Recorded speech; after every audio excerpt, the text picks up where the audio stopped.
Let's catch up with Pembo, News Corp columnist and 5AA breakfast radio host David Penberthy. Good to talk to you again, Pembo. Man, it's done with, that election. We talked about it the last month or so. But I see you've been writing about what a dud of a campaign it was. I mean, here on one side we had a small target opposition leader who was just making mistake after mistake. But on the other side, you had a government that put up nothing. You know, they put up one interesting policy with 6 days to go in the campaign. The rest of the time it was basically re-elect us because of what we've done over the last 3 years. It was probably one of the worst election campaigns in living memory. It was, Chris. It was very light on ambition from either side. Labor obviously tried to learn from the experience of Bill Shorten 3 years ago, but went so far to the other extreme that it was hard to work out exactly how different life would be if they did get elected. But the federal Liberals, and remember this is only 10 weeks after pretty much the same thing happened in South Australia, you had an incumbent government that thought, well, our economic record speaks for itself. Surely no one's going to be so stupid as to not vote us back in. And you know, you think back to the Howard era. You know, John Howard never went to the people without giving something back to them, be it a baby bonus or a first home buyer's grant or a whole raft of taxes being abolished to offset the introduction of the GST. You know, I think the Libs need to reconsider the sense that they have, and I'm sure they will stand in rooms agreeing with each other that they are world's best practice economic managers, and compared to the Labor Party, you'd argue that historically they have been. But that alone is not enough to win you an election. Well, there's a couple of problems there, and to me this stuff was obvious. We were talking about it last year and before the campaign. It's not a hindsight, and one is the normal argument about not risking a switch to Labor on the economy is kind of destroyed when you've got record deficits and record debt. So that product differentiation had gone. But secondly, I think we've always known that you don't win elections out of gratitude. We've always known people don't re-elect governments because of what they've done. It's always about the future. And I was just totally shocked, both in South Australia and federally, that there wasn't more of a forward agenda from the government. It just kept waiting for it to come, and it never turned up. Yeah. I think the other thing too, the key difference between the federal campaign and the South Australian campaign was at least the South Australian campaign was civil and respectful. The utterly and relentlessly negative nature of the federal campaign, best evidenced by those annoying ads. There's a hole in the budget. It won't be easier under Albanese. There were signs all over Adelaide saying things like "Libs tell fibs." There was a poster of Scott Morrison doing some sort of transvestite-style transition into Pauline Hanson. You know, people with half a brain look at all of that rubbish and say, this is just a total insult to my intelligence. It's not an exchange of ideas.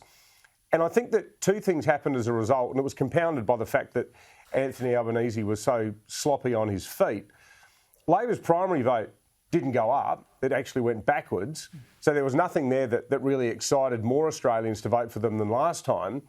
But the soft, small L Liberal vote in the city swung massively towards the Greens. And I actually think, even though personally I disagree strongly with almost all of their policies, I actually thought that Adam Bandt felt like the only real conviction politician of the campaign.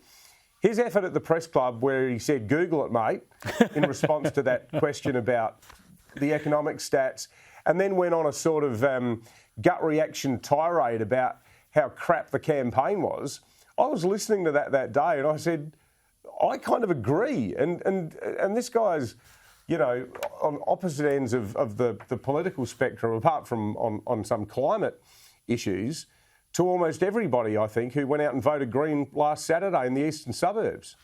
Yeah, I tell you what, though, when it comes to lifting the tone of debate, I don't think Tanya Plibersek did her side any favours yesterday. Have a listen again. Oh. Well, I think there'll be a lot of children who've watched a lot of Harry Potter films who'll be very frightened of what they're seeing on TV at night, that's for sure. What, you're saying he looks strange? He looks odd? I'm saying he looks a bit like Voldemort, and we'll see whether he can do what he promised he'd do when he was last running for leader, which is smile more. Yeah, let's hope that was just an aberration and they lift their game from here on in. At the top of the show, Pembo, I said the real Voldemort of Australian politics has got to be Malcolm Turnbull, doesn't it? He just keeps coming back. And Peter Dutton needs to be Harry Potter and kill him off. Yeah, I think so. I actually think that with those uncharacteristically unpleasant comments, Tanya Plibersek did two people a favour. The first was Peter Dutton, because it sort of helped humanise him a bit. And if there's a bloke who needs humanising, it's Dutz. By his own admission, he's historically been seen as the tough guy. It also helped Albo, because there's no love lost between Tanya Plibersek and Anthony Albanese. He regards her as a bit of a threat. But very early on in the piece, it's given him one thing that he desperately needs as a new Prime Minister, and that's authority. I thought his call this morning telling her to pull her head in and that he's not going to accept this kind of language in public life was the right one. Good for both of them. Yeah, spot on. Speaking of Albo, I just want to show some pictures that were snapped outside his home in Marrickville in Sydney today. He hasn't moved into the Lodge or Kirribilli yet. You're a former editor of the Daily Telegraph, Pembo. That's a bit rough, isn't it? Getting the daggy dad in his PJs on the front lawn.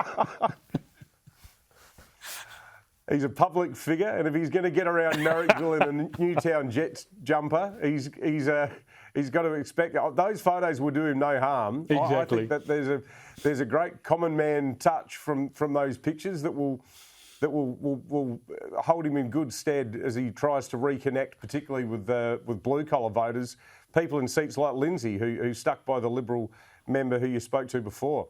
All right, let's have a look at a political leader who is in real strife over in the UK. And there's some pictures now that have been released of Boris Johnson partying at number 10 Downing Street. Remembering, of course, these parties were illegal. This is when the country's locked down. He's the Prime Minister locking people down and imposing all the rules, yet he's not abiding by them himself. It's just extraordinary hypocrisy. It drives people nuts, this sort of stuff. And the findings have been handed down against Boris Johnson, but today he's been very defiant. He says he's going nowhere. Have a listen to Boris Johnson. And no matter how bitter and painful the conclusions of this may be, and they are, and no matter how humbling they are, I've got to keep moving forward, and the government's got to keep moving, and we are. Well, they've got to keep going, Pembo. Gee, it's going to be hard for him to survive this, isn't it? Because it just aggravates people so much, those sort of double standards. Look, I think that the weirdest and most appalling part of this whole story is that the Tory MP or advisor who's ostensibly in charge of ethical conduct within Westminster rocked up at one of these parties with a karaoke machine at the same time that people were being told, we're sorry your dad's dead, you're not allowed to go to his funeral. We should be thankful as Australians that our country has inherited none of the sort of class divide that still mars Britain to this day, because you look at Johnson and his toffee-nosed mates. There's a real upstairs-downstairs quality to this, with all the stories emerging of how rude they were to the staff, like the hired help on the night, the security guards. While these Hooray Henries are off, necking Bollinger and singing karaoke tunes, they're being rude to the people who are paid probably minimum wage to keep the parliament running. I don't know how the guy can look himself in the mirror, and more importantly, look the British people in the mirror. And if you're a tabloid editor on Fleet Street right now, there's no amount of derision or ridicule is enough for what he's brought upon himself. Spot on, and you've just added another phrase to my collection of favourite Pembo phrases, necking Bollinger. Great stuff. Thanks for joining us again, mate. Appreciate it.